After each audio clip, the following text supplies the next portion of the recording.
Welcome to our channel. Since you didn't request it for this one. Hook. Please don't fire mommy. Snowflakes drifted gently outside the towering glass building. But inside, tension hung thick as winter fog.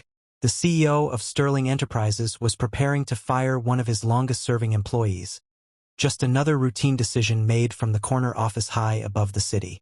But everything changed when a tiny hand tugged at his coat, and a little girl with trembling lips whispered the words that froze him in place. Please, don't fire my mommy.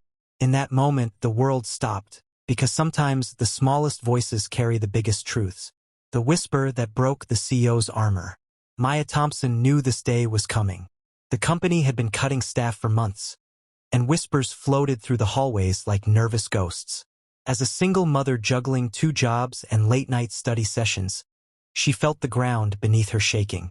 Christmas was just 10 days away, and the last thing she could afford was to lose the job that kept her and her daughter afloat.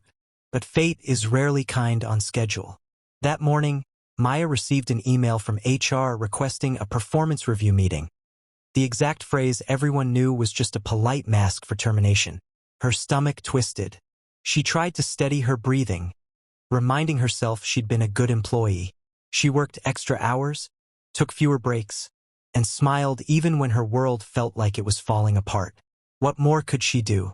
Outside the office building, her 7-year-old daughter Lily waited in the lobby, bundled in a hand-me-down coat 2 sizes too big. School had closed early due to a snowstorm, and Maya had no choice but to bring her along. Lily didn't complain. She rarely did. But even a child could sense when their mother was holding back tears. Mommy, are you okay? Lily asked, squeezing Maya's hand. Yes, sweetheart. Mommy just has a short meeting, Maya whispered, forcing a smile. Be a brave girl and wait right here. As Maya walked down the long corridor toward the CEO's office, her steps felt impossibly heavy. The walls seemed to narrow around her, and she could hear her own heartbeat pounding in her ears. Inside the office, Ethan Sterling, young, brilliant, and intimidatingly composed, sat reviewing the file that held her entire career in a few thin pages. To him, she was just another name on another spreadsheet. Numbers, charts, and profit reports shaped his world. Human feelings rarely entered the equation. Maya, thank you for coming, he said without looking up. His tone was gentle, but his words carved through her hope. In the lobby, Lily waited for a few minutes before her worry overflowed. She slid off the chair and wandered toward the hallway, clutching her stuffed penguin. When she reached the glass doors of the CEO's office, she peered through the gap and saw her mother's face crumple with silent fear. It was instinct, not courage, that pushed her inside. She stepped past the shocked receptionist, past the towering oak desk, past the man who controlled her mother's fate. She didn't understand corporate mergers or cost-cutting.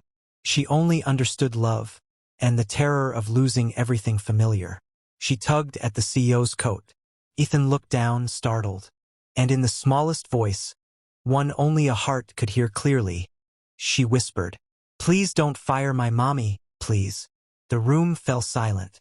Ethan's pen rolled out of his hand and onto the floor, but he didn't notice. Something cracked inside him. Something he didn't know was breakable. It wasn't just her words. It was the raw sincerity in her trembling voice. No financial report had ever moved him like this. The Christmas that changed everything. Ethan Sterling was a man raised by pressure and expectations. His childhood memories weren't filled with bedtime stories or warm hugs, but with business schedules, tutors, and strict discipline. Christmas was merely a date on a calendar. A time when his parents hosted lavish corporate parties but never gave him their time. Yet here, in his quiet office, a little girl had reminded him of the one thing money could never buy: compassion. He knelt beside Lily. "Why are you worried I'll fire your mother?" Tears pooled in her eyes. "Because she cries at night. She thinks I don't hear. But I do. She works so hard, and she says she's scared we'll have to move again. I don't want to lose my home. I don't want to lose Christmas. And I don't want to lose her smile." Maya's breath hitched. "Lily, sweetheart."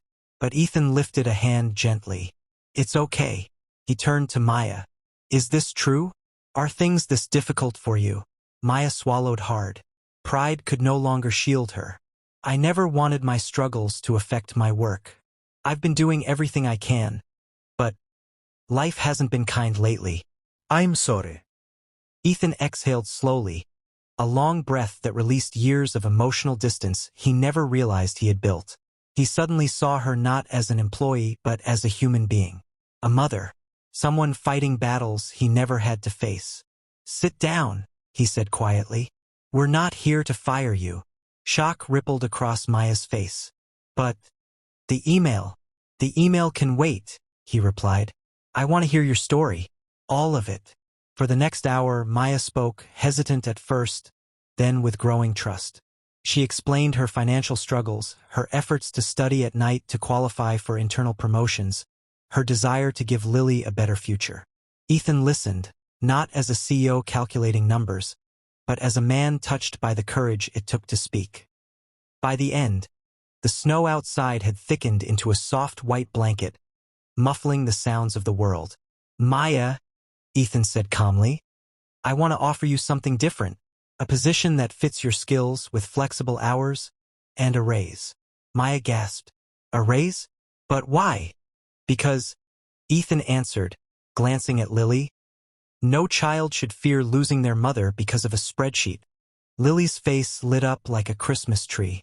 She threw her arms around Maya, then around Ethan, catching him completely off guard. He froze, then slowly, awkwardly returned the hug. Something inside him shifted deeply. Days passed. As Christmas approached, Ethan found himself thinking about Maya and Lily more than he expected. Their sincerity had thawed parts of him he assumed were permanently frozen. On Christmas Eve, he visited their small apartment with a simple gift, a warm coat for Lily, and a book titled A Season of Hope for Maya. But the real gift was the letter attached, a handwritten note offering Maya a mentorship program, educational sponsorship, and a future she never dared to imagine. Tears filled Maya's eyes as she read it. Why would you do all this for us? She asked. Ethan hesitated, struggling for the right words. Because you reminded me what Christmas is supposed to mean, and because your daughter reminded me what humanity feels like. Lily hugged him again, whispering, Merry Christmas, Mr. Ethan. For the first time in years, he whispered it back with genuine warmth. And in that humble apartment, surrounded by flickering lights and fragile hope, 3 lives changed forever, because one little girl dared to speak from her heart.